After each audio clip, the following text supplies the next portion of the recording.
நம சிவாய நம. அன்பர்கள் அனைவருக்கும் அன்பான வணக்கம்.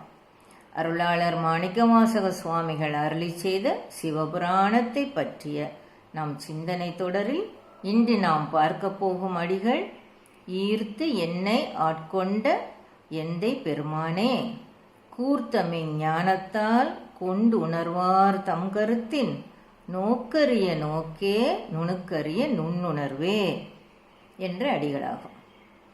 ஈர்த்து என்னை ஆட்கொண்ட, வராத ஒன்றை வலிய இழுத்து ஆட்கொண்டான் இறைவன் என்கிறார் சுவாமிகள். பாண்டிய நாடு சோழ நாடு ஆகிய இரண்டிற்கும் நடுவே வெள்ளாற்றின் கரையில் அமைந்துள்ள தலம் திருப்பெருந்துறை என்றும் ஆவுடையார் கோயில் என்றும் சொல்லப்படும் தலமாகும். மாணிக்கவாசக சுவாமிகள் இத்தலத்திற்கு அரசுக்கு அயல்நாட்டு குதிரைகளை வாங்குவதற்காக வருகிறார். ஆனால் அவரின் அரசு பணியை செய்ய விடாமல் ஏதோ ஒரு சக்தி வலிய இழுக்கிறது. காட்டிற்குள் செல்கிறார். அங்கே குருந்த மரத்தடியில் சிவகுருவை கண்டபோது அவரை அறியாமல் இறைவனால் இழுக்கப்படுவதாக உணர்கிறார். இந்த அனுபவத்தையே ஈர்த்து என்னை என்கிறார் சுவாமிகள். ஈர்த்தது மட்டுமல்ல, இறைவன் அவரை தன்னுடைய ஆளாகவே ஆக்கி கொண்டான். அது மட்டுமன்றி தான் என்ன செய்ய வேண்டும், எப்போது எப்படி செய்ய வேண்டும் என்று சுவாமிகளை சிந்திக்க விடாமல் இறைவனே உள்ளின்று எல்லாவற்றையும் செய்வதாக உணர்கிறார். இதையே ஆட்கொண்ட என்கிறார் சுவாமிகள். மும்மலங்களும் பொருந்தி இருக்கும் உயிர்கள் தன் மனம் போனபடி எதையாவது செய்து வினைகளை கூட்டும். ஆனால் மும்மலமும் அழிந்து இறைஞானம் அடைந்த பிறகு இறைவனே உள்ளிருந்து செய்விக்கிறான். அதனால் உயிர்களின் செயல்கள் வினையாக மாறுவதில்லை. இனி எந்தை பெருமானே என்கிறார். தேர் திருவிழாவை பார்ப்பதற்கு குழந்தையை கூட்டிக் கொண்டு போகும் தந்தை, குழந்தைக்கு தேரும் சுவாமியும் நன்றாக தெரிய வேண்டும் என்பதற்காக குழந்தையை தன் தோளில் மேல் தூக்கி வைத்து கொண்டு காண்பிக்கிறார். ஞான குழந்தையாகிய திருஞான சம்பந்தரை அவர் தந்தையார் தன் தோளில் சுமந்து கொண்டு எல்லா தலங்களுக்கும் போய் வந்தார். இப்படி இறைவனும் மலமற்ற ஞானிகளுக்கு தந்தை முறையிலிருந்து வழிகாட்டுகிறார். இதையே இங்கே சுவாமிகள் எம் தந்தை என் தந்தை என்கிறார். இதை பெருமையுடன் எந்தை பெருமானே, தந்தையாகவும் தலைவனாகவும் இருக்கும் பெருமையுடையவனே என்கிறார் சுவாமிகள். கூர்த்த மெஞ்ஞானம். இந்த பிரபஞ்சத்தில் கண்டும் கேட்டும் நுகர்ந்தும் தொட்டும் சிந்தித்தும் வாழ்பவர்கள் வாழ்க்கை அனுபவம் பாச ஞானம் ஆகும். பாச ஞானத்தால் தவறுகளும் மயக்கமும் உண்டாகும். ஆன்மா தன்னில் இருக்கும் மலங்கள் நீங்கிய பிறகு அறியும் ஞானம் பசு ஞானம் ஆகும். பசு ஞானத்தால் ஆன்மா இறைவனை பகுத்து அறியும். ஆனால் அந்த பகுத்தறியும் உணர்வில் மட்டுமே நிற்கும். தூய அறிவால் உண்மையாய் அறியும் ஞானமே இயற்கை அறிவு, இறை ஞானம் என்று சொல்லப்படும் பதிஞானம் ஆகும். இதையே சுவாமிகள் இங்கே மெஞ்ஞானம் என்கிறார்கள். கூர்த்த மெஞ்ஞானம். கூறுதல் என்றால் மிகுதல் என்று பொருள். அதிகாலையில் விளங்கும் சூரிய ஒளி நேரம் போக போக போக மிகுந்து கொண்டே வந்து பிரகாசம் கூடி கூடி நல்ல வெளிச்சமாக விளங்கும். அதுபோல மெஞ்ஞானம் படிப்படியாக பக்குவப்பட்டு மிகுந்து வரும். நூலறிவும் கேள்வியறியும் இல்லாமலேயே தானே உள்ளிருந்து இயற்கையாக வெளிப்பட்டு மிகுந்து வரும். இதையே சுவாமிகள் கூர்த்த மெஞ்ஞானம் என்கிறார்கள். கொண்டு உணர்வார் தம் கருத்தின்.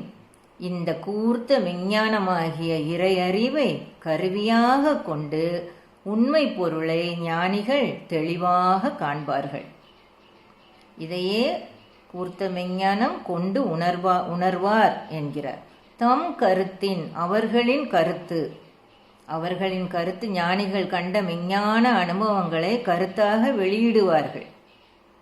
அந்த கருத்துக்களை நாமும் கருவியாக எடுத்துக்கொள்ளலாம். அவை தவறில்லாத கருத்துக்கள் என்றும் சுவாமிகள் கூறுகிறார்கள்.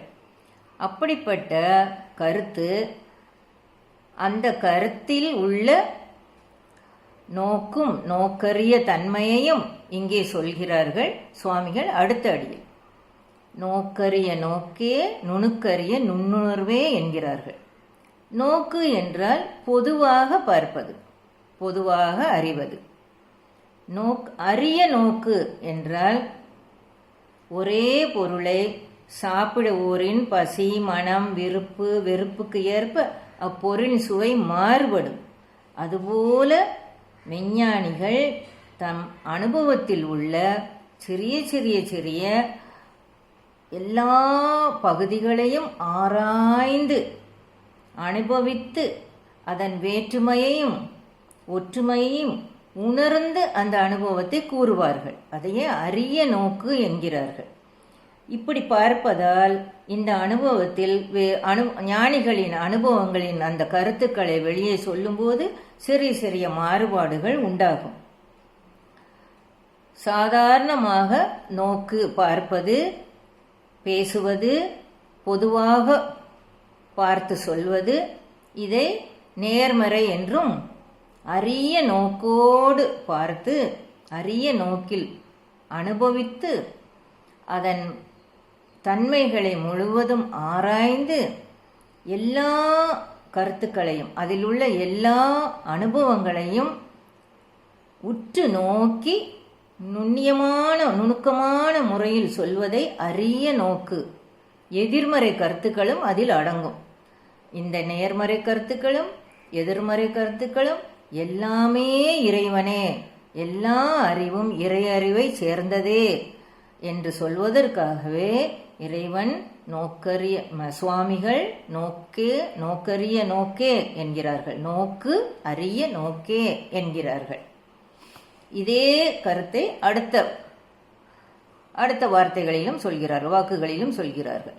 நுணுக்கரிய நுண்ணுணர்வே, நுணுக்கு அரிய நுண்ணுணர்வு. ஒரு வீட்டை ஒரே பார்வையில் பார்ப்பது நோக்கு என்று பார்த்தோம் அல்லவா?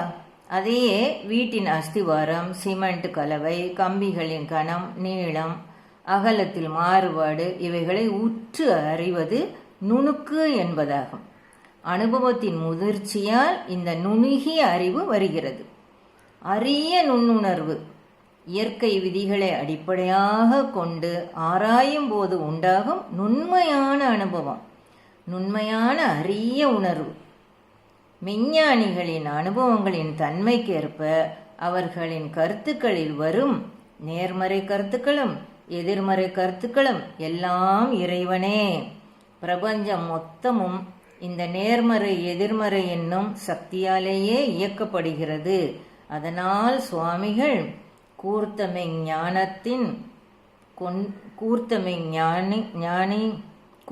ஞானத்தின் கொண்டுணர்வார் தம் கருத்தின் நோக்கரிய நோக்கே நுணுக்கரிய நுண்ணுணர்வே என்று கூறுகிறார்கள். இனி வரும் அடிகளை அடுத்த பதிவில் பார்க்கலாம். ஓம் நம சிவாய நம. வெற்றிவேல் முருகனுக்கு அரோகரன்.